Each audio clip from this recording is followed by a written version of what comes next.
Hai guys, selamat datang kembali ke YouTube channel aku bersama aku Miska lagi. Di video hari ini aku mau bagiin kalian rahasianya cara ngecilin bagian badan yang kalian mau. Aku rasa sebenarnya ini sudah jadi rahasia umum dan banyak yang sudah tahu soal ini. Tapi kalau misalnya kalian datang ke video aku hari ini berarti kalian belum tahu kan rahasianya itu apa. Nah seperti biasa sebelum kita mulai aku mau minta kalian untuk subscribe ke YouTube channel aku dulu supaya kalian bisa dapat informasi tentang diet dan training yang lainnya lagi. Dan jangan lupa cek Instagram aku buat tips menarik yang lainnya lagi. Oke guys, jadi kita langsung mulai aja ya.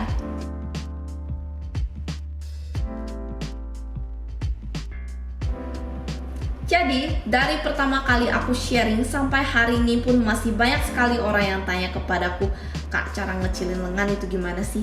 Kak, cara memiliki perut yang rata dan bergaris itu gimana sih?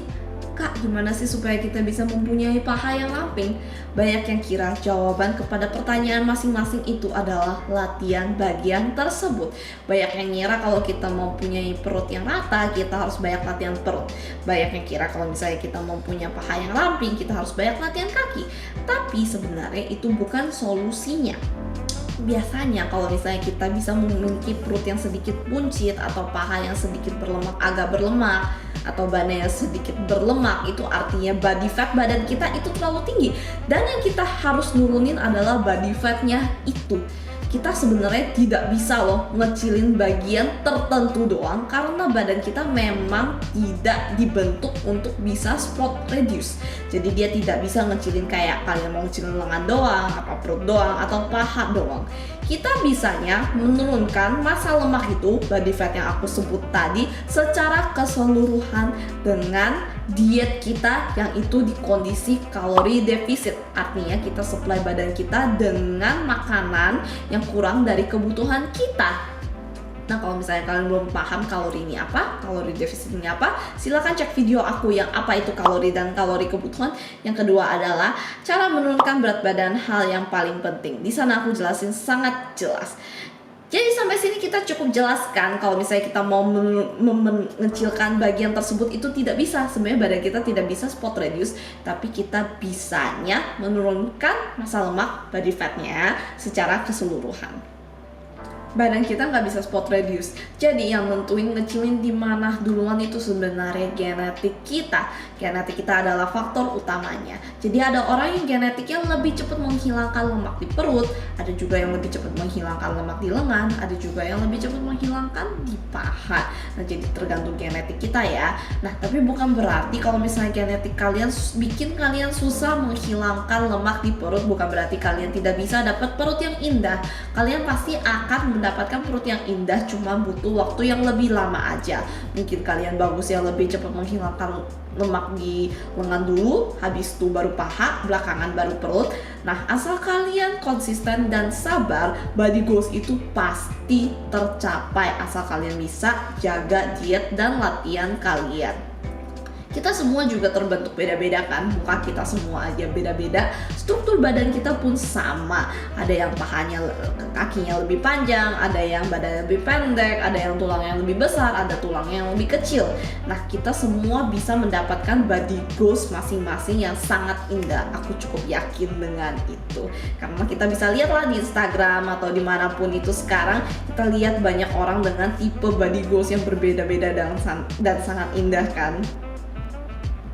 Aku yakin kalian pasti jadi bingung kenapa ada latihan spesifik seperti leg workout, upper body workout, abs workout. Nah, itu adalah latihan yang spesifik mentargetkan area tersebut supaya mereka bisa menguatkan dan membentuk massa ototnya dengan lebih detail. Bukan berarti kalau misalnya kalian latih abs terus-terusan itu akan menjadi kempes, tapi akan menguatkan otot di bagian daerah tersebut. Kalian pernah dengar kok dong orang ngomong, "Aku udah latihan abs setiap hari tapi perut aku nggak rata-rata, kenapa ya?" Aku yakin juga nanti ada pertanyaan seperti ini, "Kak, aku pernah lihat loh orang yang cuma latihan abs doang tapi perutnya beneran jadi indah dan bergaris dan bagus." Nah ini bisa disebabkan banyak faktor. Bisa jadi orang tersebut sudah memiliki body fat yang cukup rendah atau memang bentuknya sudah lumayan bagus. Jadi mereka hanya membutuhkan sedikit usaha untuk membentuk perut itu. Atau bisa jadi orang tersebut juga memiliki genetik yang bagus untuk menghilangkan lemak di perut dengan lebih cepat. Aku termasuk orang yang mempunyai body fat yang cukup rendah dulu sebelum memulai abs workout. Jadi aku bentuk abs itu dengan cukup cepat, mungkin sebulan, 2 bulan itu sudah mulai kelihatan.